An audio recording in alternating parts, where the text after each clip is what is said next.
600 लोक राहतात इथे, 600 लोक. त्याच्यात गरोदर बायका आहे, त्याच्यात सिनियर सिटीजन्स आहे, त्याच्यात लहान मुलं आहेत. ठीक आहे. त्यांचा रस्ता होता, डीपी प्लांटमध्ये रस्ता होता, महानगरपालिकेने अप्रूव्ह केलेला रस्ता होता, जिथे त्यांनी MSCB लाईन्स होत्या, ड्रेनेज लाईन्स होत्या, पाण्याच्या पाईपलाईन्स होत्या. अचानक तो रस्ता तोडण्यात आला, अचानक. ओके, ठीक आहे, मी मान्य करते. जेव्हा अचानक रस्ता, right of way, constitution article 14-19, जेव्हा राईट ऑफ वे कोणाची बंद केली जाते तेव्हा पर्यायी रस्ता दिला जातो का नाही?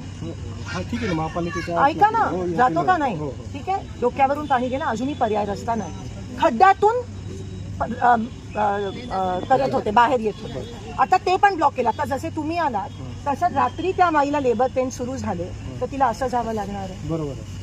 मग एक मिनिट,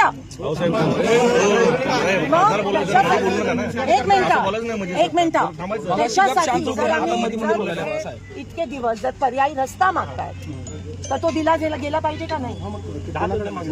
महापालिकांना दुसरीकडे कोणाकडे? दुसरी गोष्ट, हे काम जोपर्यंत रस्ता होत नाही तोपर्यंत थांबायला पाहिजे. कारण का काल रात्री मी इथे आलेली, ऐका, रात्री मी इथे आली, आज सकाळी अजून खोदून ठेवलंय. हे सिनियर सिटीजन फ्रॅक्चर या बायका आहेत, लागलेलं आहे, पडलो तर आम्ही 2-3 मला काय मागून रस्ता पाहिजे, काय बघा रस्ता कुठे पर्यायी पाहिजे.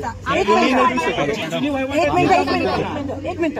एक पहिली गोष्ट, तर हे पोलिसांच्या अखत्यारीत येत नाही. हे महानगरपालिका आयुक्त इकडे आला पाहिजे होता, लोकप्रतिनिधी आयुक्त, हे इक्वेशन आहे. आम्ही ज्युनियर ऑफिसरशी 2 वाजल्यापासून बोलतोय, तुमची लोक सहकार्य करतायत. आता रस्ता रोको आम्हाला नाही इलाज आणि लोकशाहीचा भाग आहे आंदोलन करणं.